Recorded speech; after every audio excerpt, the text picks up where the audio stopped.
Hi, my name is Van, and you're listening to my daddy's podcast, The Morgan You Know.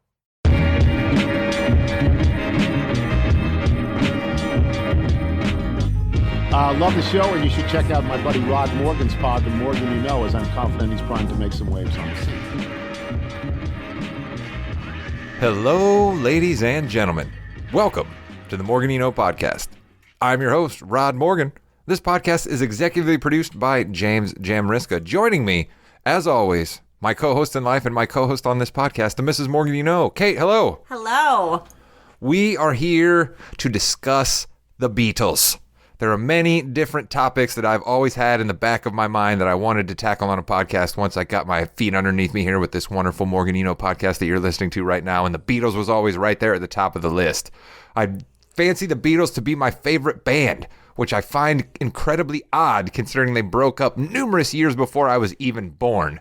But I was looking back at a timeline recently, and I think it sort of helps speak to how the Beatles were my favorite band, even though I was born in 1980 and they broke up in late 1969, early 1970, depending on how you want to think about the Beatles actually breaking up. The Beatles Blue album compilation CD was released in 1993. Okay, this is a big, huge, we all had them, right? You had the Red album, that was the 64 to 67, and you had the Blue album, which was 67 to 70, double CDs. And when I was 13 years old, you had to be cool and have that. Then when I was 15 years old, the Beatles Anthology Network Television premiered on ABC. Then that DVD box set was released in 2003 when I was 23 years old. The Beatles' Love Cirque du Soleil residency in Las Vegas kicked off in 2006 when I was 26 years old. The Beatles' Rock Band game for PlayStation 3 came out when I was 29 years old in September of the year 2009. In late 2017, when I was 37 years old, I was still getting excited about Beatles music being released on streaming services. And just November of last year, the Get Back documentary series premiered on Disney+. I still think the first time I remember hearing the Beatles, I was a junior high kid, and I automatically understood them as the greatest band of all time. Mrs. Morgan, you know, do you remember the first time you heard the Beatles? I don't remember the very first time I heard the Beatles because the Beatles has been the background music of my life for as long as I can remember, because even if it wasn't my immediate understanding that they were the greatest band of all time, it was my mom's. And so my mom listened to the Beatles always throughout our house. And so I think they were the first band I ever really heard. It was the Beatles and Motown. That's what played through my house growing up. And it was just kind of ingrained in me that they were the greatest band of all time. Yeah, see, my parents, the wonderful Judy Morgan, who you've heard on this podcast before, and the senior, R.I.P. senior, they weren't huge Beatles fans. So I had to come about Beatles the way that all of these different ways that I just spoke about was the way I had to come about the Beatles. I find it amazing that so many bands that I do love that came up through the 90s, right? Your Pearl Jam, so many bands that I love from the 80s that came up from then. They weren't getting network television specials, right? Sure, they were getting a lot of greatest hits compilations released on CDs because everybody released CDs, but DVD box sets, a residency in Vegas done by Cirque du Soleil, a video game based around their career, right? Just a huge thing that their music being released to streaming services. This doesn't happen for any other band, right? These are all huge landmark things that happen for the Beatles, and I just find it amazing that these four lads from Liverpool, to borrow a phrase that you hear so often, were able to accomplish all of these things. So with the rest of this podcast, we're going to try to get into some of maybe the reasons why.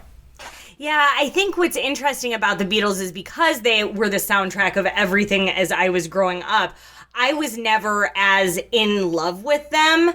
In my junior high and high school years, I started learning more about other bands and fell in love with the Rolling Stones and really sort of went in that direction. And so it wasn't until I met you that I started falling back in love with the Beatles and started really honoring the music and the majesty of who they are as a band. Yeah, that's one thing that's going to come up as we talk about the Beatles throughout here, I think, is that the Beatles wrote a lot of these songs when they were young, but they had so much understanding of the world and so many lyrics full of wisdom that as you get older, I think you gain more respect for them. But of course, their musicality and their ability to write tunes and harmonize is unmatched, and that's what makes them the best. So in just a bit, we're going to welcome friends and musicians Matt Record and Gig Guy Warner to discuss the Get Back documentary and some of our favorite Beatles tunes. But first, we're joined by a very, very special guest, my mother-in-law, the mother-in-law you know, Mary Rooney, to discuss the time she saw the Beatles live when she was 12 years old. So stay tuned for Mary to relay that story, and then we're going to come back with Matt Record and Gig Guy.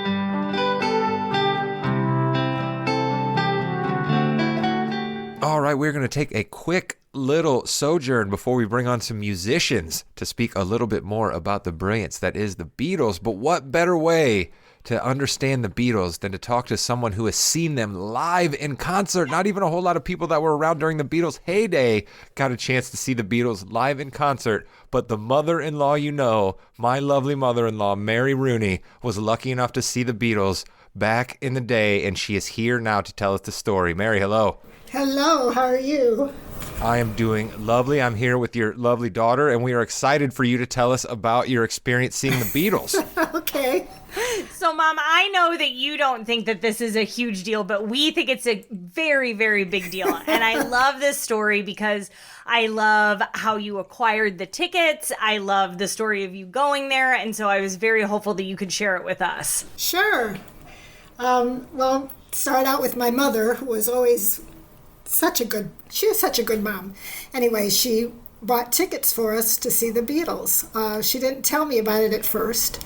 And when I found out about it, I couldn't believe the exorbitant price of something like $11.35 a ticket, something like that. Unbelievably low. And what was the year again, Mom, and how old were you? It was August 12th, 1966. I was 12 years old, so I'm giving away my age here. 56 years ago?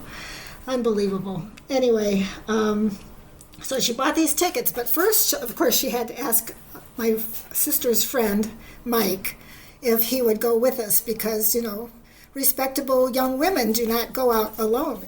God forbid. God forbid, Was he a professional chaperone? Did he have a business card and everything? He was a neighbor boy with a car. He was just a really nice guy. My sister was 7 years older, is still 7 years older than I am, so she was about 20. Almost 20. She would have been 20 that November. And Mike was already 20, I believe. And he took us, and I took a friend along. And that was the only way that we could go, was if Mike could chaperone us, make sure that nothing happened to us in the big city of Chicago. It was at the International Amphitheater, which is a big stockade area where they used to show cows and horses and everything else. And the Beatles. And the Beatles. Yep. And the Beatles. And opening acts. The opening act. Opening acts, thank you. Were Bobby Hebb. I don't know if you know Bobby Hebb, but the song Sunny. Not familiar with that one. Right. He opened for them, and so did Circle. They were a little group. They were good. And they showed up for him, too. And the place was packed, and it was very, very noisy, and I just had a really tough time. We were on the main floor, couldn't see a whole lot from where we were sitting, and it was so loud in there, I couldn't even hear the music. It was ridiculous. I was never a screamer.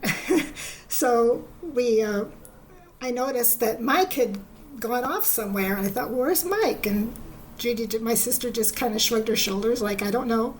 And he came back and he signaled to us, follow me.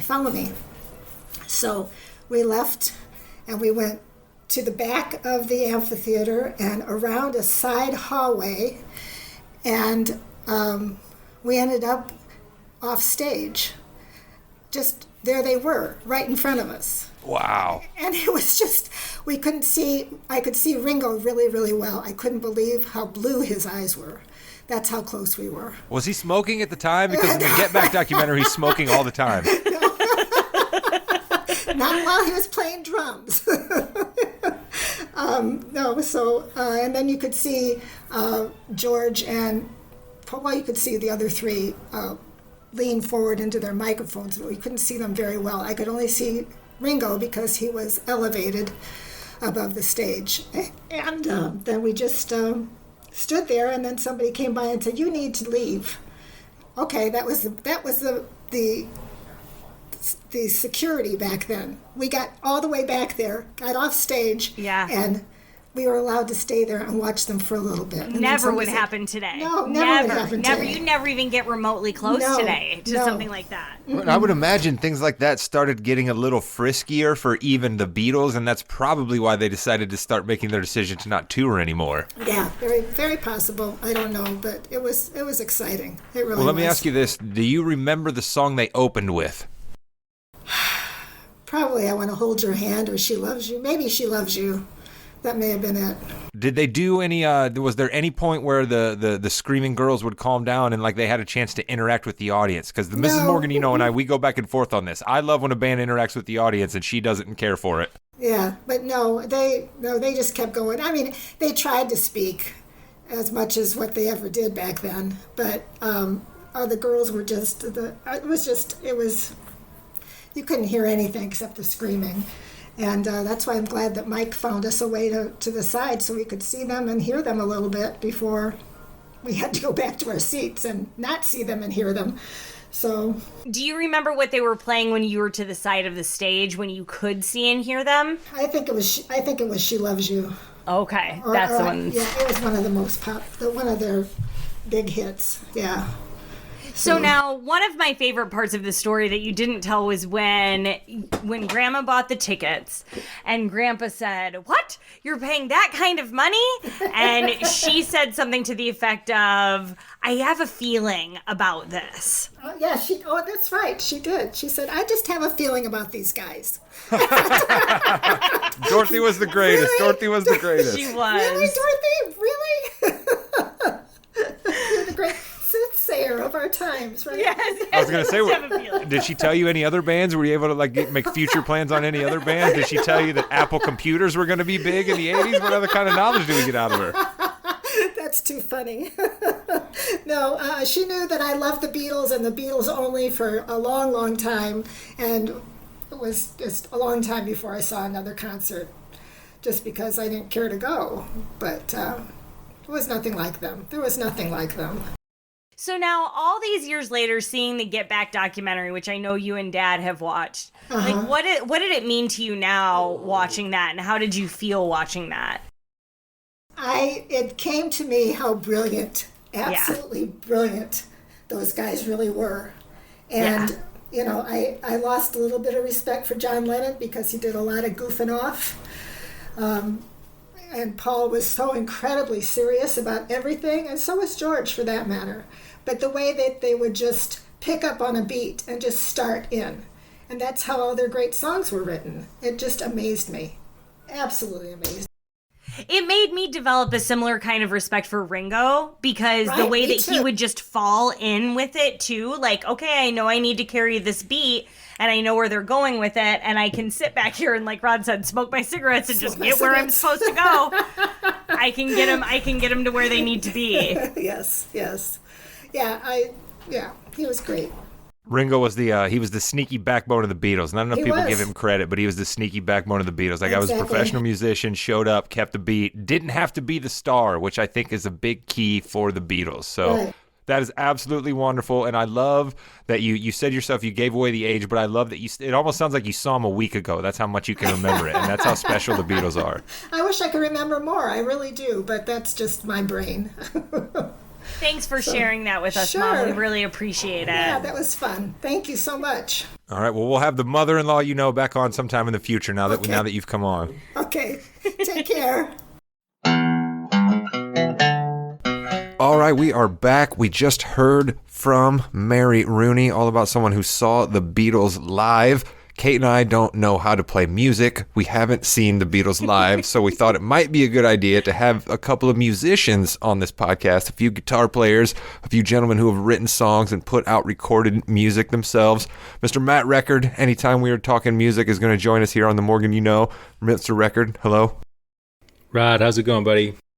Thank you so much for coming on and being willing to talk Beatles with us. And we're going to bring on somebody who you may have heard on the Yeah We Know in the Ring with Jimmy and Hot Rod Wrestling podcast. He's making his debut on the Morgan You Know podcast network. He is our guy, Gig Guy Warner. Hello. Hey, you bloody blokes, who's ready to talk about the Beatles? All right. He's coming in hot. We are excited. The Beatles documentary Get Back is what prompted so many of us to start thinking about the Beatles again and listening to their music. But let's just start big picture. Mr. Record, I'll go to you first. What intrigues you about the Beatles? Are you more drawn to their lyrics, or is it the musicality of the band, do you think? For me, it's definitely musicality, though I do like harmony. The vocal harmonies are fantastic. So I guess that's more musical tied into the lyrics. But they, of course, have great lyrics. But for me, it was always the guitar playing and the songwriting, really, first and foremost. Mr. Record, we heard you, or Mr. Warner, Gig Guy, we heard you coming in playing your acoustic guitar. Is it all about the guitar work for the Beatles, or is it something else? It's a mixture of both. It's the harmonies, it's the words, it's the music. I like to think of the Beatles' music and their catalog as a living, breathing entity. And every time I hear this music, it just grows, or something jumps out at me that I've never heard before. And it's just, I was thinking about this, and it's a mixture of everything. I can't put my finger on what it is, but the Beatles got it all going on. The Mrs. Morgan, I know that the Beatles have evolved quite a bit in your life. You're growing to appreciate them a bit more now. So what is it that intrigues you about the Beatles in this current moment? I think it's always the musicality of any musician that first draws me in, and I think that's the same with the Beatles. But I think that I've caught on to their lyrics faster than I have with other musicians because, like Warner said, of their harmonies and the way that everything just seems to flow together so seamlessly, but interestingly at the same time. Yeah, Mr. Record, I know you've written a song or two in your day. Is it just amazing to you the grasp for just timeless lyrics that these guys came up with at such a young age? Mm-hmm. Yeah, absolutely. I mean, it's crazy how young they were when they started and their whole career and their relatively short career.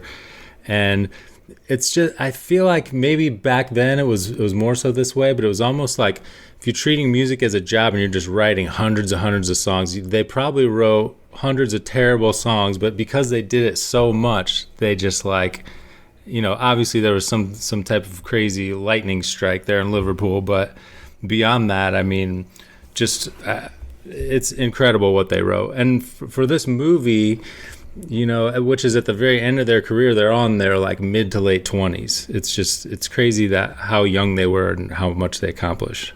And how are you that profound that young, right? How do you know these life's lessons that have carried on through generations? I didn't know shit when I was in my 20s. I couldn't have said anything profound then at all. I still don't know that I can at 40. And here they are just whipping stuff out left and right on all these albums, telling us the ways of the world. And Gig Guy, are you intrigued like I am what Mr. Record just said right there? Would you like to hear bad Beatles songs from the early days playing the Cavern Club up there in Germany? I'll tell you what I was thinking about when you guys were talking about that is the song One After 909. They wrote that in 1960 or something, 1961. If you think back to Anthology Edition 1, that song's on there, One After 909. And they wrote it when they were teens, and then fast forward to Let It Be, and they're putting it on their final album release, and it was just it had evolved from 1960 to 1969 so much. It was just yeah. Let's do one more Beatles big picture question here, Mr. Record, before we move on. What would you say is your favorite Beatles album? I know that's awful tough, but they kind of have two different eras, right? You got early Beatles, you got later Beatles. What would you say your favorite album is? Yeah, I mean, I would have to go with Abbey Road, because that's the album I discovered when I was a junior in college and was just blown away and hadn't really got into the Beatles because I more knew them for their early stuff, and I was kind of it's bubblegum stuff. I didn't really appreciate that, but I also wasn't too super aware of their later stuff, which to me is just way better. And, they evolved so much and changed. And so Abbey Road, just the way that it flows together and everything, I would have to pick that, though there are several that are close. I completely agree. Abbey Road is in my opinion, one of the greatest albums ever composed and written and performed. And I think it has such a bearing on our life. Oh Darlin' was the song that Rod and I danced to at our wedding, our first song. We had it playing, the entire album was playing when I gave birth to Van. He was born to Golden Slumbers. and that entire album just means so much to me, and I still don't think it's beat by much. I used to annoy my neighbor, my next door neighbor. I used to put on the CD and I'd hit memory repeat on Mean Mr. Mustard, and I'd blast it as loud as I could. Yeah, you did. So Yeah, for you like did. 4 or 5 hours straight, Mean Mr. Mustard would just play over and over and over. Take that, jerk neighbor. That would be the song you'd choose from that album too. Well, so not trying to annoy your neighbor, gig guy. What Beatles album do you find yourself gravitating to the most? Well, my favorite one of all would be the White Album. There's just so much variety in that album, and they all did their own little thing, and they all put it together, and it's just a good collection of songs.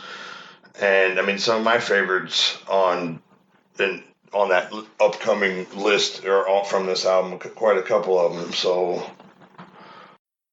The White Album is awfully tough to beat. I mean, you got so many tracks there, like you said, to choose from on that one. And a couple of my songs that we're going to put on this playlist at the end of this podcast come from the White Album as well. But I'm going to go with, you can accuse me of recency bias, but I find myself listening to Let It Be so often now, because you've got Paul ballads, right? So you got Paul doing his thing, and you just have some absolutely rocking songs. And Mr. Record, I think it speaks to what you talked about, the Beatles evolving, right? By the time they got to Let It Be, these guys were just doing so many things. And you talk about how people associate Beatles with bubblegum, because they do, right? Some of their more favorite songs come from their early days, but you want to hear everything that was going on in rock and roll in the late 60s, early 70s. The Beatles were doing it on Let It Be.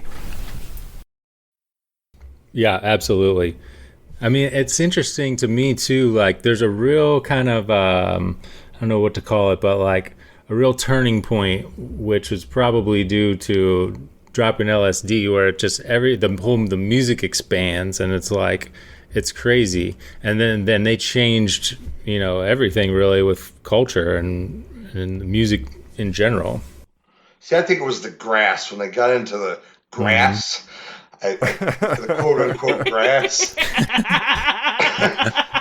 I think that's when it changed, but the wacky tobacco. You could be right there. Well, so I Let It Be leads us into Get Back, the documentary, which was, of course, a 3-part series over 6 hours of never-before-seen footage recut by Peter Jackson, taken from the original Michael Lindsay Hogg documentary. And let's just start with something kind of fun. Mr. Record, who was your favorite non-Beatles character that appeared throughout the course of Get Back? There's several, of course, but I'm going to go with probably a lot of people's, but the roadie Maul was just awesome. And the way that he kind of, they would dictate the lyrics to him, and he would write them down and pass them out and like go get tea. And I mean, it was awesome just to have somebody like that, but also that's like your buddy that you're comfortable with, and he's like lighting their smokes for them and stuff. I mean, just fantastic. He was like a cool butler. Listen, when you talk about Mal Evans, all right, you're talking about a guy who was a former telephone engineer who worked as a part-time bouncer at the Cavern Club, okay, and then became the Beatles' road manager, and then gets an album credit on Maxwell's Silver Hammer because he's the guy banging the big sledgehammer against the anvil in Maxwell's Silver Hammer. Didn't know that. He was going to be my guy. If you don't know, I did a little bit of research on my guy, Mal Evans. Sorry about that. Mr. Record, you just took my guy there, but that's all right. I can pivot. Yeah, I can pivot. I'm a good podcast host. Gig guy, who was your favorite non-Beatles character? Billy Preston. Yeah. I mean, just think about it. They were all glum. They looked like they were freezing their asses off in that big-ass building. And then they're like, George had his little departure, which I didn't realize that darn departure left so long, because I've seen Beatles this, Beatles that, Red Beatles this, Beatles that, and I didn't realize he was gone, and it was pretty serious. Oh, we'll get to George. We're definitely going to talk about what that documentary made you think about the breakup. We'll definitely get there. But they were all glum, and then they went back to a little familiar territory, and then along comes, I think it was George that invited him to come round. Didn't he say, I invited him to come round, and he showed up. And look what he did. I mean, can you imagine Get Back if that electric piano wasn't jamming? It'd be a totally different song. And Mr. Record, he just walks in, and like 10 minutes after walking in, like he's just sitting down on the keys, and he's just starting to whip out some of the most iconic, electronic piano riffs on a Wurlitzer that we've ever heard on wax. Yeah, I mean, he really changed it for him, and that is the absolute perfect sound. That Fender Rhodes piano on those songs is just the perfect thing. Do you guys know his hit song, Will It Go Round in Circles? Oh, yeah. I Yeah. love that song. Yeah. Yeah. Yeah. And that's the way God planned it. That's another good one. Well, you see, they put underneath him when he came in, right? That like there's that minor discussion that goes on where they first talk about, they're like, well, Billy's around a lot, you know what I mean? What do we do? And then John at one point says, well, I think we should just make him the fifth Beatle. And immediately Paul's like, whoa, wait a minute. I mean, he kind of was for like 5 days or something, you know. And then it shows underneath there that like he got like a large fee for those sessions, and then Apple Records put out his first 2 solo records, right? So it was kind of a whole package deal. That's So awesome. Billy ended up doing all right for himself. Yeah. Yeah, plus he played at Bangladesh concert. I got that on DVD. That's a good one. If you guys haven't seen it, I recommend you check her out. Some good Leon Russell stuff on there. I love it when he goes, couple of numbers from Leon. Yeah. Bob Dylan shows up. I mean, it's Ringo shows up. It's funny. Ringo forgets the words that don't come easy. So one part he's like, It definitely didn't come very easy to Ringo at that time. Thank you very much. Billy Preston was my choice too. I think I have a runner-up I'll mention too, but like he's just so joy-filled. Yeah. And you gotta love anybody who has that much joy. And I think that's one of the reasons why I have so much respect for musicians, because when they're making beautiful music, they just have this effervescent smile on their faces and so happy. And that's what he was while he was playing the organ the whole time. And it was just beautiful. But my second runner-up is a very random character, and that's Heather McCartney, okay, as a child. Oh, yeah. That's my She daughter's is favorite. running around having the time of her life, just sitting on various band members' laps and singing songs and dancing with John and Yoko. And no one seems fazed by her presence at all. And I think also that's completely beautiful to me, because if it were me, I would have been frustrated beyond belief that there is a child running around as I am trying to do my work and be professional and try to make beautiful music. And her presence seemed to add to what they were doing in many of those scenes. And it brought tears to my eyes. And she was at that point not Paul's adopted daughter. She was Linda's daughter, and she's just running around like she was supposed to be there and welcomed by all of the band members, and I thought it was quite beautiful. Agreed. Yeah, it's really cool to see the interactions, right? Like I didn't even know Paul McCartney had a brother, and then he shows up at one point, you know what I mean? And of course, Yoko Ono's around the whole time. Like you get to see some interactions with the family quite a bit. And then George has got random like Hare Krishna guys kind of hanging out at times, sitting around, you know what I mean? Like everybody's got their people in there. We rewound the Paul's brother part like 4 or 5 times because he had that awesome leather jacket on, and we were just like, That was a sweet bomber. Yeah. All right, I'm gonna. He's my runner-up, Paul's brother. He was only on there for like 17 seconds or something. Paul's brother.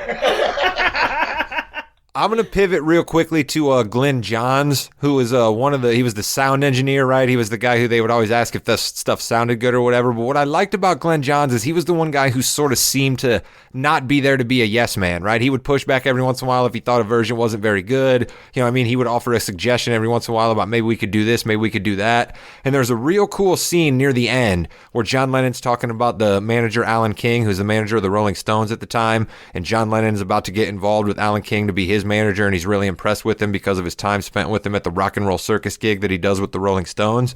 And Glenn Johns kind of says to Lennon, as Lennon's just going on and on about how he loves Alan King, Glenn Johns says to him, he's like, yeah, but he's kind of weird, right?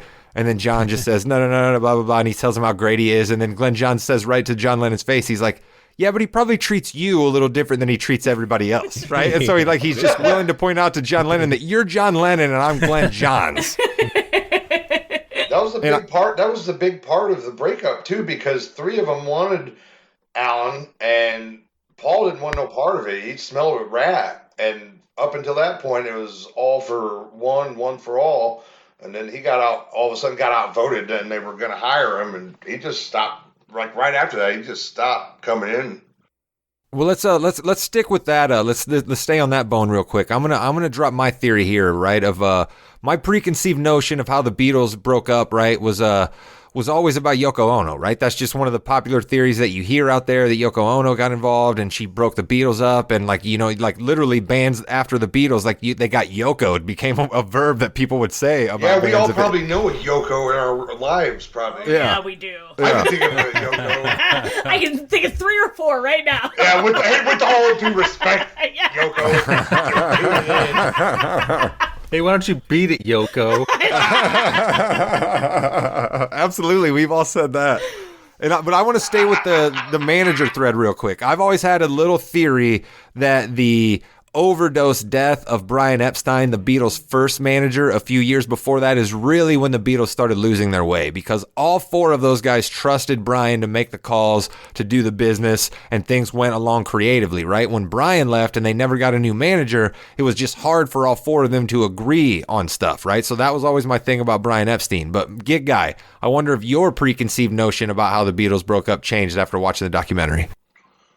No, I realized that Paul quit because in my life I discovered the Beatles when I was like, let's say I'd say the summer before high school, we'll say, and I fell in love with Paul, and then I fell in love with John. I swapped between the two, but then when I realized that Paul just quit the Beatles, and before I knew all the particulars, I was like, man, what an asshole! I hate Paul, and I was mad at Paul for a little bit, but still.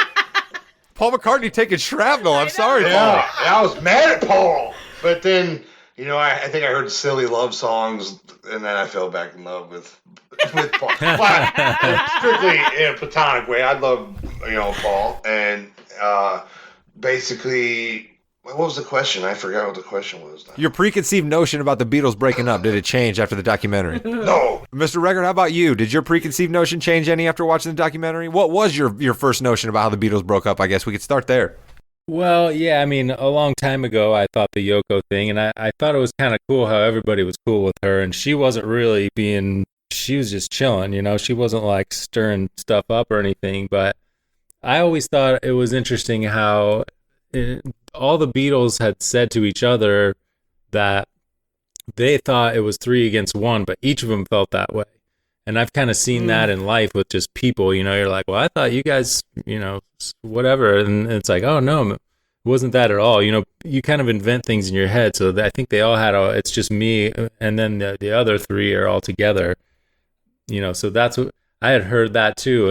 And so, you know, it kind of seems that way. I didn't really know that that Paul quit or that he was the main catalyst for that, though. I actually didn't know that. Yeah, he sued. He sued because basically he stopped coming in, and he sued because, you know, they really didn't pick a manager. He wanted his father-in-law, or soon to be at the time, Lee Eastman, which was Linda's dad. He had something to do with Kodak to be the manager, and they didn't want him because they figured he'd be biased towards Paul. Yeah, and so they couldn't agree. And this Klein, I mean, yeah, he oh, it's Alan Klein, isn't it? I'm sorry. I called him Klein. Alan King. Thank you guys for not calling me out, but I'm glad that we got it corrected now. I apologize. I just wanted to get it out there that I was wrong earlier. I like to point out when I'm wrong. I don't want to be one of these podcast hosts that can never be wrong. Well, the Beatles, Paul left, but then they came back and all got together and recorded Abbey Road, and then they left, and then the business was still sitting there, and so Abbey Road was recorded after Let It Be, but Let It Be was released afterwards because they had nobody to manage it, and they couldn't agree, and I think Klein ended up calling in Phil Spector to produce Let It Be. That's true. That's a good call. And when you listen to some of them songs, like The Long and Winding Road, it's like the drums and all the orchestra. That's not even all the Beatles. That's like Paul's voice. So there's like a lot of songs. Yeah, because there's another version of the album too, right? What's that called? Like a stripped down version or something? Yeah, it's like Let It Be Naked. You can listen that's to it. And I tell you what, The Long and Winding Road, because I was going to ask you guys a question and think about it for a minute, but what's your worst Beatles song? There's got to be one that makes you go, dude, that's it. That's mine. That's mine too. I hate that song. Yeah, but you listen to that Let It Be Naked version. And there's also a version that came out last year called Let It Be Super Duper Deluxe Edition on Spotify, and it's literally got like, I think something like 4 hours worth of outtakes, like stuff that you'll be seeing in this movie, but you can listen to it while you're going down the road, and it's pretty badass. I recommend it to all. But so you guys are going to go Long and Winding Road as the worst Beatles song over Martha, My Dear? Mine is Michelle. That's I was just about to say Michelle. It's like, hey, yes, look, we have the it's same right there. birthday, folks, too. So we're thinking along the same lines, us birthday sharers, aren't we? In yours, you might beep this out. Beep. In yours, the 19th. Yeah, Kate, that's Kate's birthday. You're correct. Oh, January yeah, 19th. sorry, I didn't hear that. Twice now we've picked the same. Yeah. Michelle Labelle. It's so shitty. It's so shitty. But Yeah. like Long and Winding Road is up there for me. Like it really totally. is. I do not like that song. Because when you heard that, we heard that naked version, my daughter learned it on organ and piano, and then they were playing it together. My other daughter, it's cool.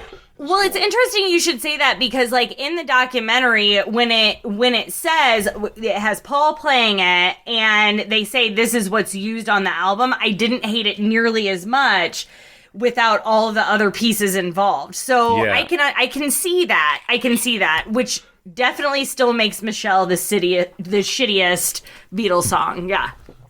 You know, All right, all that footage, 8 hours worth of Get Back, it's called now. You know, there was an original movie that come out when the album was released called Let It Be. It was like maybe an hour and a half, and it was just like a super condensed version of what we just saw, and it finishes with the rooftop, you know. But the thing about Let It Be is it showed the whole version of The Long and Winding Road and Two of Us, and it showed the final produced version of it on Let It Be. And for whatever reason on Get Back here, like we were waiting for it, the last episode we were waiting, and they cut out like 3 songs that were finished product, you know, and I couldn't understand. Come on, Peter Jackson, that is. It's like you put this 8 hours. PJ. So I literally had to go through, thanks to old PJ, yeah. I had to go through and dig out my copy of Let It Be. It took about an hour and a half. This thing was just like Raiders of the Lost Ark trying to find this thing. But we put it on, and we were all glued to the TV because it's like that Peter Jackson thing got right up to the end, and they were jamming on them songs, and it was just like, it was over. So Yeah. I recommend, if you can look it up, even Let It Be, there's more content for you Beatle heads out there, you Beatle maniacs. All right. Well, after you replaced the album with the bag of sand and then moved on to turn it on, Mr. Warner, let me ask you this question. Right? Maybe he had to cut that out because he had to drop in the scene where John and Paul said they wanted to be away from everybody and went off into a different room, and there was a hidden microphone in a flower pot. And I think that exchange really speaks to a lot of what we talked about how George and Paul and John all thought at different times somebody else was the leader. They all thought everybody else was against them. They were talking about George being the little brother and wanting to stretch his wings. That to me was one of the most pivotal scenes in the documentary, and I want to know your guys' thoughts. Gig guy, you go first. Well, on a couple different levels, I thought it was horse shit because how dare you record me, you bloody wankers. That's why I said if I was Paul. Because did he know? Did he just find this out too? He tunes in to see what old PJ did, and he's freaking shocked. His mouth hit the floor. Was that what happened? Well, they were producers on it, so I imagine he had a heads up. Yeah, but it was horse shit. But from a fan's standpoint, it was like, oh man, they turned up. Oh, good thing they put words. Let's see what. I was on the edge of my seat. I leaned up in my seat, like I did the whole thing where like I had my chin on my hands. Right, I was kind of like the thinker, just like looking at the screen. I was all in on that scene. I was captivated. It was heartbreaking too, because he was like, because that's the thing about this Get Back that I guess didn't stand out to me as much as Let It Be, is how like removed John was from the situation. He was just, and I didn't know this until after this come out. My mother-in-law informed us he was addicted to heroin at that time, him and Yoko. Yeah. So he was out of it, and it was heartbreaking because in that hidden plant scene, I think Paul's like, look, we always kind of looked up to you as the boss, and it was just, I don't know, it was a mixed emotion scene. It was like, I can't believe they did that. I mean, I'm glad they did, but from Paul, and yeah, I don't know, yeah. Well, Mr. Record, I'm gonna ask you to trade a little bit on some knowledge that I know you have here. All right, you have an older brother, I know, and you have a younger brother, I know, right? And I feel like the older brother younger brother dynamic was really at play there. So I wonder if you can offer any insight to us there about what you thought about that scene. Yeah, absolutely. I mean, you can have band members that you love and don't really like all that much, or they get on your nerves. I mean, it's very similar relationship. And, I kind of thought it was cool that they understood what was going on. Like, they kind of understood how he was feeling, and they could, because some people would either just ignore it or not be aware of it, or like criticize him for it, but they were like, yeah, I can kind of see how, he wants to do things his way sometimes, and we're always, asserting ourselves. And honestly, when I was watching that, I did not realize that it was a hidden camera thing. I did. Oh yeah, I must have missed that little detail. But it was one of those because they were talking so fast, right? And like you also kind of had trouble hearing them, and they had to put like dialogue or text up on the screen. Mm-hmm. You know what I mean? And they were, and they're really using kind of their Cockney slang at times. You know what I mean? Yeah. But yeah, they definitely wrote up there that it was John and Paul went off into another room at this point, and there was a hidden microphone in a flower pot that they were unaware of. Yeah. Horse shit. All right, well, let's move on to the end of the documentary and perhaps the most famous part of Let It Be and one of the most famous things in the lore of the Beatles, the rooftop performance. Let's just start here. Mrs. Morgan, I'm going to ask you first. You're an office worker at Notre Dame. Can you imagine just being in your office and all of a sudden on a rooftop a couple of blocks away from you, you hear John, Paul, George, and Ringo start jamming? I can't imagine it, but I would be delighted nonetheless, right? And when we watch this part of the documentary, like I cried through it, like really, really ugly cried through it, because I thought it was just so beautiful to know that if you were an office worker witnessing this from the street, you have no idea that this is the last time the Beatles are ever going to perform together. You have no idea what you're hearing or this album or the majesty of all of it. And it just blew me away, even the thought of that. So, no, I can't imagine being there. And if I was there, I don't think I would have appreciated it nearly as much as what I did witnessing it, just watching it, on Disney Plus. Gig Guy, how about you? You're certainly not calling the police, like apparently a few people decided to do, because we have an episode from Johnny Law there, which is pretty funny. Our guy Mal comes down and really stonewalls him for a little while. Good work by him there. That's where you're wrong.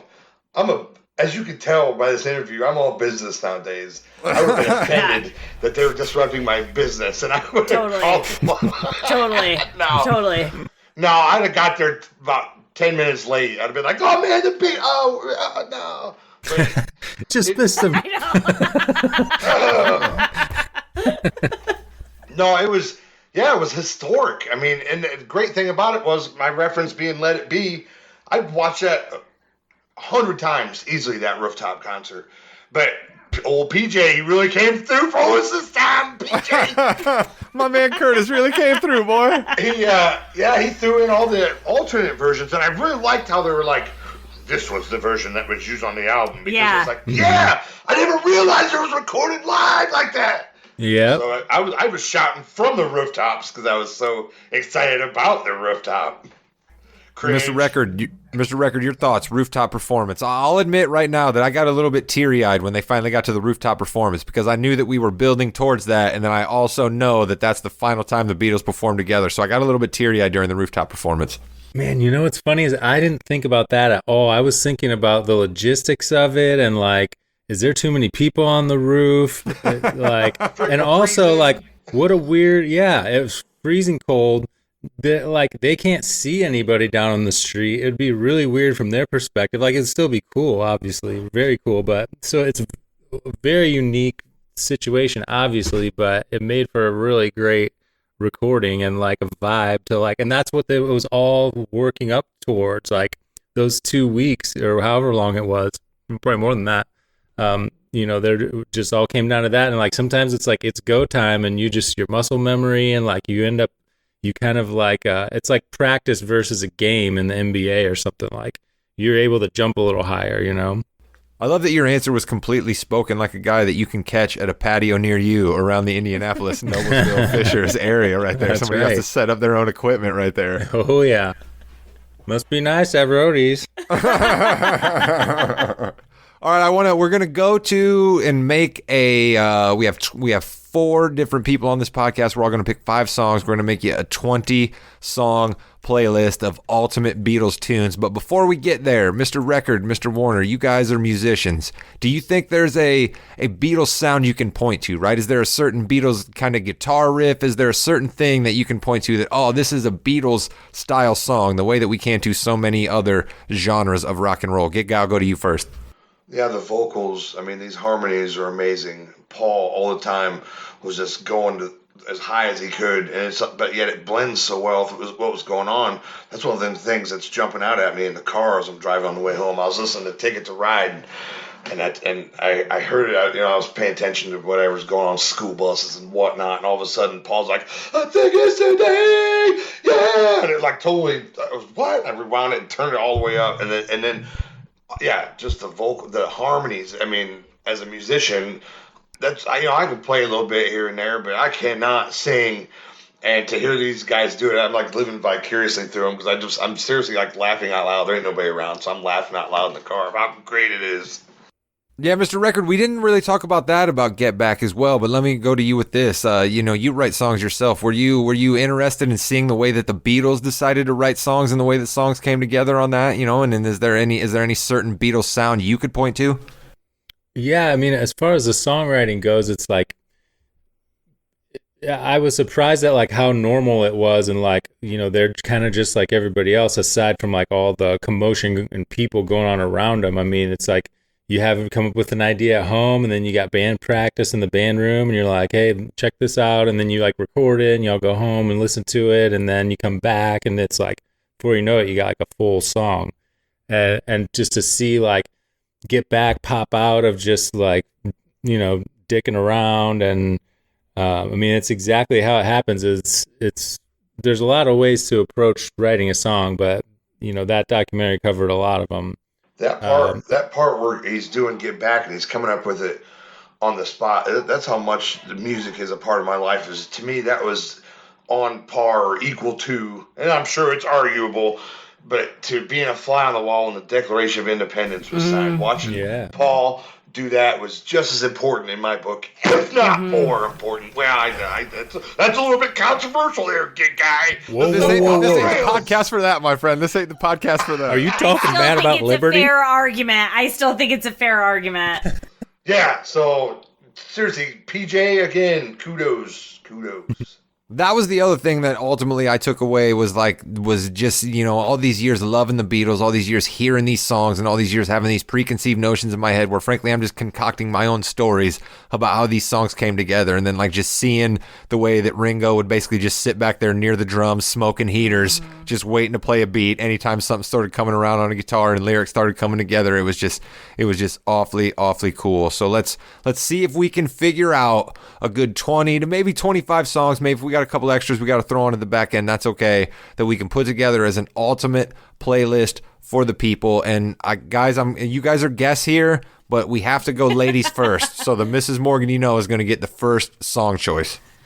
Okay, so this wouldn't probably be anybody else's first song choice for the Beatles, but as a person who grew up on the Beatles because of my mom's love of the Beatles, this was one of the first songs that first resonated with me at a young age that I still just love to sing all the time, and that's Rocky Raccoon from the White Album. As we talked about earlier, lots of great songs on that album, but I love this song. It just brings me joy. I find it very different and very fun, and it's something I've sung to Van a lot, and still very much enjoy now in my life too.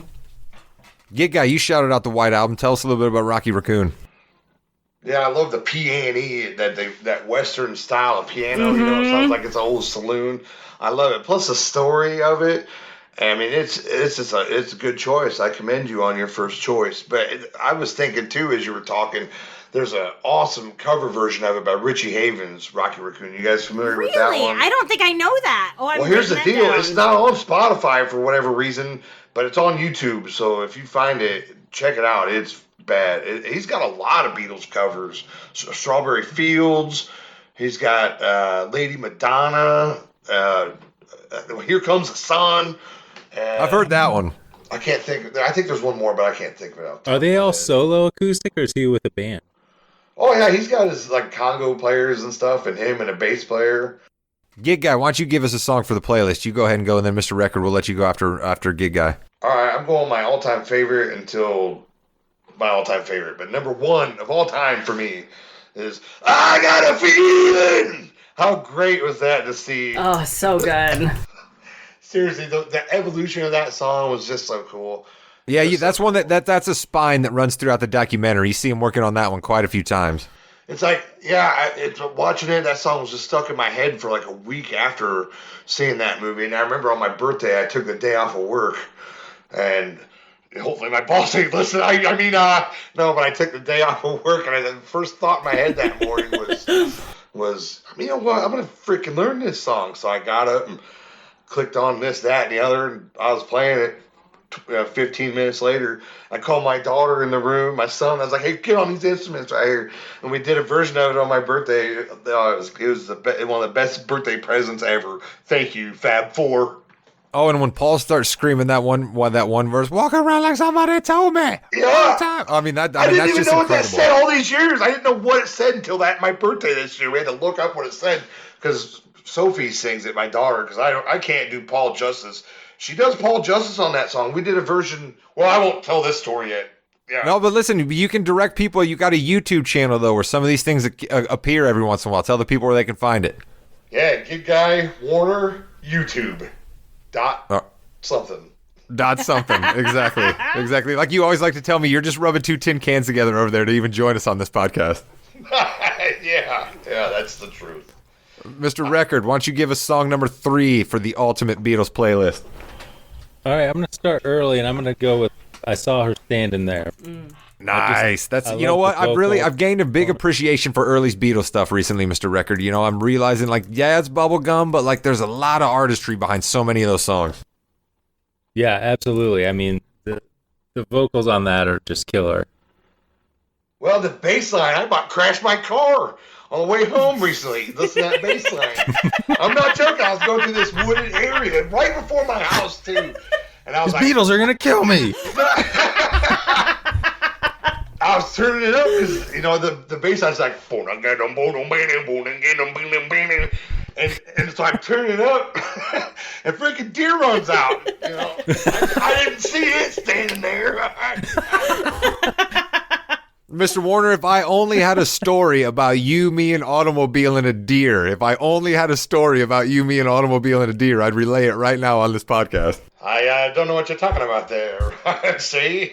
Yeah, see, exactly. That's what I mean. I don't have a story. But what I do have for you is song number 4 on the ultimate Beatles playlist. And I am going to steal a song that the Mrs. Morgan teased earlier, and I'm going to get some husband points here. My first song I'm going to pick was the song that the Mrs. Morgan and I danced to at our wedding as our first song. It was a song that came on at a party we were at in Muncie in our Ball State days when I first decided, you know what? This is the girl I'm going to spend all of my time with. And I got down on one knee and said, hey, let's make this just you and I. And Oh Darlin' was playing. And like I mentioned, Paul screaming is something I'll sign up for all the time.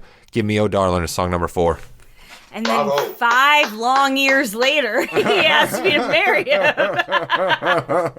And fun fact, we had a live band at our wedding, and they didn't know this song. And so I wrote the contract for this band and told them they had to learn it, and they did, and they nailed it, and it was awesome. Nice. Yeah. That was our that was one of my first gig guy YouTube.net movies. We all came together and played Oh Darling. My daughter was on piano, and my daughter Sophie nailed it. I mean, it was crazy because this was right after Get Back. We just watched it. And I came home from work and was playing it, and my daughter Quinn was on the piano, and we were playing it together. And out of nowhere, Sophie just starts yelling the Paul part. It was like, whoa. And then remember earlier I mentioned that Let It Be Super Duper Deluxe version? There's I think a 6 or 7 minute version of Oh Darling on there. And it's like slowed down and jazzier. So check it out if you get the chance. It's on my playlist. I love when that comes up. Yeah, it's a great, great song.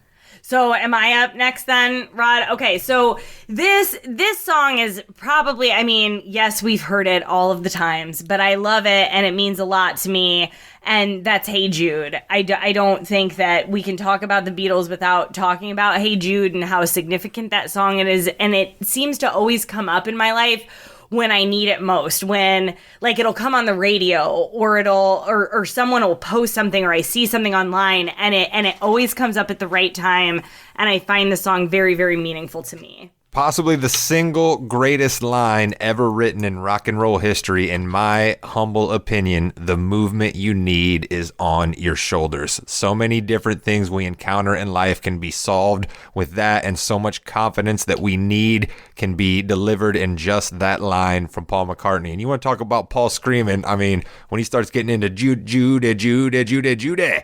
And Mr. Warner, we want to talk about covers. How about Otis Redding's version of Hey Jude?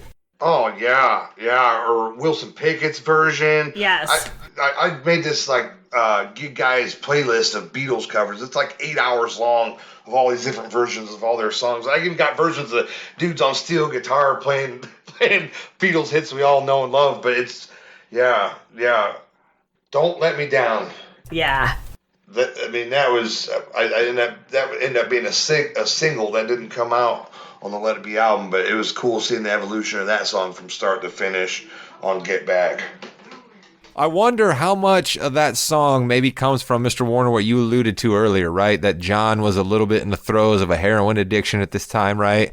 I wonder how much of that sort of comes out of that, right? Like that we have many songs throughout the Beatles catalog where something that John is feeling a little bit apprehensive about comes out in a song, right? Like Help is actually a song about John Lennon worried about that he's gaining weight, right? And what he's going to look like on camera. So I wonder how much comes out of that. So that's a very interesting song pick. Well, again, and Billy Preston, it's like he's playing all them awesome riffs in there. I mean, that song would be a totally different thing without Billy Preston being there on it too. Mr. Records, you're up next, my friend. What do you got for us? I'm gonna go with let's see here. I'm gonna go with Back in the USSR. Damn! Wow. Current events notwithstanding, I've had two of mine taken already that I was like, damn it. Yeah. You're just so much quieter than we are. So payback. So that it's just a perfect opening album with the plane opening song with the plane noise and it just rocks, and it's just like I love that song. Well, and it was written as a parody, right? Like, I think that's so funny. And I'm trying to remember who is the artist that it was written after, and it was like Beach Boys? Well, the Beach Boys helped write it. So they were on a retreat, and I think it was it wasn't Chuck Berry? It was written because of Chuck Berry, and like that's who it was. But then they were on a retreat with some of the Beach Boys, and Paul was talking about writing this song.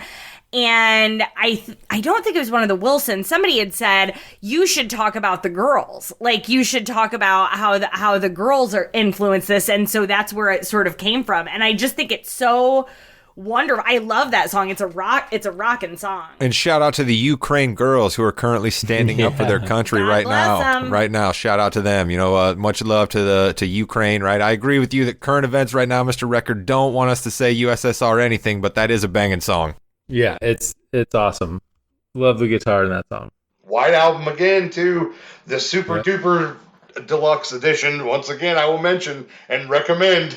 You can hear like 4 or 5 different versions of that song. You can hear the evolution of that song on the super duper White Album. It's like 8 hours long or something. So, yeah. Jeez. Yeah, it's freaking awesome. I love that you said the White Album there, because my next song comes off of the White Album, and I also mentioned Rock and Roll Circus earlier. Okay, there's a song that originally comes from the White Album called Your Blues, but during the Rolling Stones Rock and Roll Circus performance, you have John Lennon playing with Eric Clapton, Mitch Mitchell, and Keith Richards in a band they called the Dirty Mac, and they do a smoking version of Your Blues. But this is one of those Beatles songs that you hear it and you're like, the same guys who did Lucy in the Sky with Diamonds did this song? Yeah, no, you're absolutely right. This is a downright dirty blues song, and I love it. Your Blues has got to be on the list. Did you catch the connection between Rock and Roll Circus and Get Back? John kept going, and now, and he'd do like the Rolling Stones. Did you guys catch that Easter egg? Because that was his part on Rock and Roll Circus right before the Stones jammed. That's what he Phase did. 1, where Doris gets her oats. You know what I mean? Like, he's doing a whole bunch of that stuff. Yeah. That's mine. So let's move on to the Mrs. Morgan, for her next pick. Okay, I'm going to go with the title track of the album. I'm going to go with Let It Be. Again, ridiculously significant song. Can't believe they were in their 20s when they wrote such profound lyrics. Yeah, no kidding. I mean, unreal. From what I understand, it's about Paul's mother, and my mom's name is also Mary, and it just means a lot to me. And right after 9/11, Paul McCartney happened to be in New York City and could not leave New York City because there was no air travel. And I'll never forget seeing him on MTV of all places, him getting out of a taxi cab and a camera on him and him just singing the first lyrics of Let It Be just to a camera acoustic. And it was beautiful. And that song resonates with me when it comes to 9/11 and so many other things. And so Let It Be is my next choice. Shout out to Carson Daly and Total Request Live, which just got a mention on a Beatles podcast. If anybody had that on their bingo cards, they just totally won right there. All right, Gig Guy, what else you got for us after Let It Be on the Ultimate Beatles playlist? This is your song number 3, I believe. So you got to start whittling your list down here. See, I got so many White Album picks on this list, and you guys are all naming White Album, so I'm going to change it up. I'm going with I've Just Seen a Face, which is off the album Help. Great little intro to that song, and again, Paul singing the high part, plus this little, I don't know what you'd call that style, little beatnik style, or I don't know, it's just, that's always been one that if it comes on, I listen to it at maximum volume. That is a great early days Beatles song that a lot of people probably overlook because they get way back into the 67 to 70 years, which I do just like anybody else, but that is a great early days Beatles song. Mr. Record, what do you got for us as your next track? Let's see here. I'm going to go with Get Back. I'm going with the title track. And it just, you got to have it on a Beatles list. Listen, JoJo was a man who thought he was a loner. You know what I mean? What are you going to do? It's a great grass, song. quote unquote grass again. Here we go. Yeah. Talking about property. All right, so I'm going to go to, again, Mr. Warner, as you said, so many White Album songs coming up here. I have a couple other tracks from the White Album, but I'm going to go back to early days Beatles, right? And I'm going to go back to a song that has made an appearance as many a high school graduation senior song, but it speaks to what we talked about, the Beatles in their early 20s being able to write profound lyrics. As I now approach 42 years old, In My Life means a whole heck of a lot more to me now than it used to. I'm going with In My Life. Okay, as you approach 42 years old, you are 42. See, we finally hit the age now. We finally hit the age now where I'm going to round myself down. I remember February something or other. I'm going to round myself down now, right? I used to round myself up because I was so excited to be 40 because I was so cantankerous. I wanted to be 40 years old before I was, but now I'm going to start rounding myself down. So thank you very much, Miss Morgan. You know. Anytime. That was the song that my dad and I danced to at our wedding. And we have lyrics of it framed in our house. It's such a beautiful song. I need to add Johnny Cash's version to my Beatles playlist. I just thought about that one. He does a version of it right before he died. It's a very good version if you're not familiar with that one. That's what's so great about these Beatles songs. It's like they're living, breathing entities. They can, when you hear them do it, or when you hear a good version of somebody else doing it, it takes on a whole new life. And that's a great pick. That's off of Rubber Soul.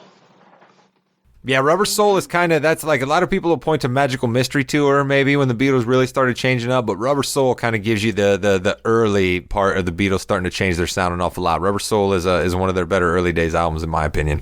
Yeah, I got a song or two on this list. See, I had to pick way more because I knew we were going to be fighting over songs. Because you mentioned earlier, Oh Darling was my number 2. I shook my fist at the screen because we're not talking. Because you'd have been, you'd have seen my fist shaking. But no, I did not know that story about your wedding, so I'll gladly take back that. We can have it. All right, Ms. Morgan, you got another pick for us. Okay, so I wanted to do the entire B-side of Abbey Road. Nice. But I decided to just go ahead and narrow it down, although we could. That should count. No, wait. I was going to make that earlier. I'm fine. We can take it from You Never Give Me Your Money and then all the way through to the end. We can do that. The ones that I had narrowed it down to had started with Golden Slumbers and then into Carry That Weight and the end. But we can do all of them before that too, because I think it's just perfection. It's just some of my favorite music ever recorded. Yeah, me and Mr. Mustard again. Shout out. Yep, it makes an appearance in that. Screw you, neighbor, wherever you're at these days. Listen, I think somebody should shout out Polythene Pam, all right? She's so good looking, but she looks like a man, right? Somebody should shout Polythene Pam out here. Well, then the bass line on She Came In Through the Bathroom Window, when he goes, what does he say? She works at 15 clubs a day. The bass line's like, boom, boom, boom, boom, Yes. boom. It just like sticks out. It's like a punch in the face that Paul delivers to you. That's a punch to the eardrum, I guess it'd be. And one of the most famous cover men in all of rock, Joe Cocker, does a pretty mean version of She Came In Through the Bathroom Window. Oh, yeah, total. It's on the list. It's on the list. All right, Get Guy, you're up. Mrs. Morgan, just gave her 4th pick, so we're on to your 4th pick. You only got 2 songs left here. You know what? I'm looking at this list, and like I said with this entity thing, it's like this list, you call me back next week on Beatles Part 2, and I'll give you a whole entirely different list. So I'm going in the dark here. I'm a loser off Beatles for Sale album. It's got a little country nice. western Early swing. days. It's got some harmonica to it. And that was basically when they first started on Grass. They met Bob Dylan around that era, and you could definitely hear that's when the music started to take a different turn, because right before that was Hard Day's Night. It was still pretty bubblegummy, but there's some good damn songs on it. But Beatles for Sale to me was when they took that turn. Now, I'm not saying Grass is good, anybody. Don't misconstrue. It's just the facts here. All right, Mr. Record, your penultimate pick for the ultimate Beatles playlist. Yeah, I'm going to do a song where I think one really big thing alongside the Grass and the drugs and things that were like turning points, and they did something that almost no band has ever done or will do, and that is, well, I don't know, there are people that specialize in this, but they said we have to stop touring, and then they had that burden completely off of them where they could just make albums like they were making paintings, and they could just work on it. So I'm going with Paperback Writer. It just has the crazy intro and the studio tricks on there, and then a killer riff, and it's a great song. That's a wonderful pick, man. I wasn't even thinking of Paperback Writer. That's a really phantom call right there. Do you know that riff on Guitar Record? Not off the top of my head, huh? Yeah, I never got around to it too. I may have to get that one under the belt. That's the thing. It's like trying to recreate a Beatles song. I don't know. I'm more of a Stones. When I play songs, I can do better Stones than I can Beatles. There was just so much going on with the Beatles songs that unless you're qualified, you just best leave it to the professionals. I've heard some. You talk about a painting. I've seen somebody took an axe to the damn painting and then pissed on it and then lit it on fire with some of these cover songs. Yeah. All right, well, I'm going to give my penultimate pick for the playlist here, and this is another song that I don't believe appeared on any album. It was or actually I think it might be on the White Album, but I'm going to do it anyway. It's the Ballad of John and Yoko. All right, it's a song that's just an absolute banger. It's not on the White Album? It's not on the White Album? Okay, very aggressive. All right, well, I did what so many great podcast hosts do. I gave myself 2 different doors there to be able to go through and actually be right. So I gave myself 2 different doors there. But I love the Ballad of John and Yoko. That's just one of those songs that's just, you can't help but tap your toes. You're going to be dancing around. You're going to like that song an awful lot. Yeah, George and Ringo weren't there, though. It was just Paul and John. That was like one of the last things they did before Paul officially quit. They recorded that song. And Paul did it for John as a favor, because he just got married and stuff. And yeah, that's the bass line. And again, Paul. Married in Gibraltar Today. I love that song. It's really, really good. Mrs. Morgan, close out your 5 picks for the ultimate Beatles playlist. I'm having a hard time because I have several of these left, so I'm hoping some of you guys choose them. Okay, I love this song. I love Stevie Wonder's version way better than this version, but I love this song just the same, and that's We Can Work It Out. I think it's a really, really great tune that Stevie turned into something all his own, but re-listening to it recently, I realized, I guess, the Beatles version is just perfect, too. Yeah, plus think about the message. Try to see it my way. Mm-hmm. Yeah, that could go a long way. Only time will tell. If I am right, go a long way. Wrong. Have you guys ever seen any William Shatner does so-and-so song? Instead of singing the song, like talking about it, that'd be a good one to do, that song. wouldn't it? All right, Mr. Warner, your final pick for the list. What you got for us? Oh, my screen went black. I don't need the screen. Screw a bunch of screens. I Want You, She's So Heavy. Oh, Think about good it. work. Let's say you got a party going on. You want to flip on some Beatles, prove a Beatle point that they can jam. Beetle Point. I've had to prove a Beatle point back in junior high. Everybody's bringing in their, because our teacher would let us bring in a tape once a week, and so people were bringing in Metallica and I don't even know what, Nirvana, and jamming out in there. And I was like, oh yeah, check this out. I brought in my freaking record and put on Helter Skelter, and I was jamming, enjoying it. And afterwards, everybody's like, that sucked, bro. What was that, bro? But, so that's another one. But the one, I Want You, She's So Heavy, is along them same lines. It freaking jams, I don't care what walk of life you are. You hear that guitar playing, and you're like, man, what is that? You either love it or you hate it. But I think secretly deep down, everybody loves it. It's a great song. I can't- Again, Abbey Road. Can't disagree Yeah, with you back there. to Abbey Road. I'm wearing this shirt right now. If we were vlogging. Nobody wants to see my kisser on camera, so we are strictly an audio podcast. Mr. Record, your final pick for the Ultimate Beatles playlist. All right. But I picked 4 pretty much rockers, so I'm gonna go with Yesterday. Nice. And I like the story behind it, which I probably can't. I don't remember the particulars, but there was some ex-girlfriend's mother that kind of like told Paul like he was gonna something to the effect of be a failure or something like that, and he got to he played that on live on national TV, I guess, and there in England. It's a great song. It's just a one-man song there, so it could be on a solo album, I guess, but really There's a good. cool Beautiful version where they all song. Jammed together on it at I think live at Budokan concert. It's a bootleg for sure if you can get your hands on that. But they play it together as a band on stage. It was pretty cool. But that'd be another good William Shatner sitting there. Yes. Yesterday. So what you're telling me is that the Beatles rocked Budokan before Cheap Trick rocked Budokan? Is that what you're telling me? Yeah, I think it was quite the stir. All the martial artists were offended by it. They were triggered. Well, I think that Yesterday, somebody can check me on this. The guys in the truck can check me on this, but I believe Yesterday is one of the most covered songs in rock and roll history, right? I think it is one of the most covered songs in rock and roll history. And shout out to 90s R&B, one of my personal favorite genres. Boyz II Men does a mean a cappella version of Yesterday.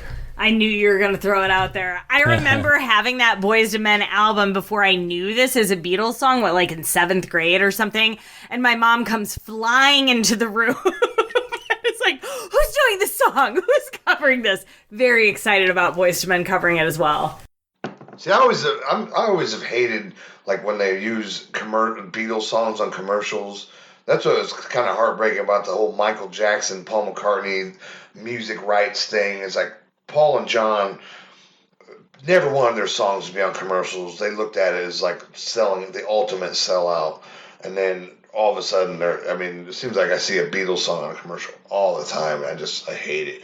Yeah, well, I mean, but these days, that's a way that artists can actually get their music out there. You know what I mean? And like Led Zeppelin and so many different people have sold out. But I tend to agree with you, right? Because we come from the 90s, Warner, when selling out was a big time deal. You weren't supposed to do that, right? Kids these days don't know anything about it because everybody's promoting themselves on social media. Heck, we have a podcast and we have a website ourselves, so we're out there promoting ourselves also. But I have one song left to pick for the Ultimate Beatles playlist, and I am going to follow Mr. Record's cue. I picked a lot of rockers, so I'm going to take a smaller, more laid-back song, and it's a song that I've heard been covered by one of my favorite modern-day bands, Pearl Jam.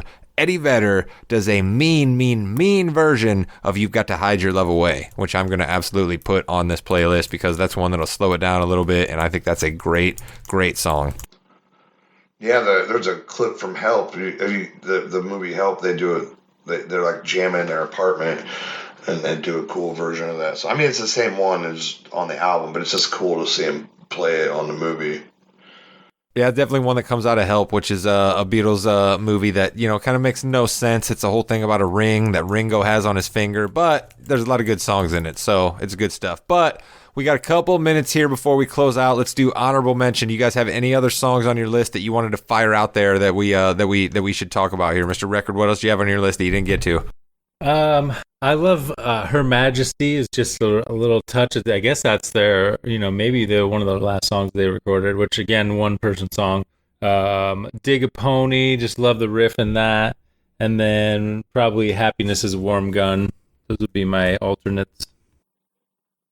Happiness and Warm Gun was definitely an alternate on my list. And to go back to early days Beatles, how about Kansas City, Hey, Hey, Hey? All right, that's a real early days Beatles song when they were just doing an awful lot of covers, because that's an old blues standard, but some real good stuff going on there. Again, Paul screaming, a lot of stuff there. And I'm also going to shout out Obla Dee, Obla Da, because there's not too many more songs out there in rock and roll history that are more fun to sing than that song. Life Goes On, rah. Also, the White Album. Also on my list was Why Don't We Do It in the Road? I think that song is so fun and it's rockin', and I love that song. And two others that I had on my list were I Am the Walrus. I adore that song too, and Help. And I think it's just a classic and it's a good one. Mr. Warner, how about you? Fire off any bullets you got left in the chamber. No Reply is another one where Paul sings really high, and you don't even notice unless you're listening for it, because it just blends together so good. That's another Beatles for Sale song. I'm Looking Through You, going back to Rubber Soul, another Paul awesome classic song. And then I'm going to say I'm going to have to go back to the White Album, and again with the one-man song, but Mother Nature's Son made my list too.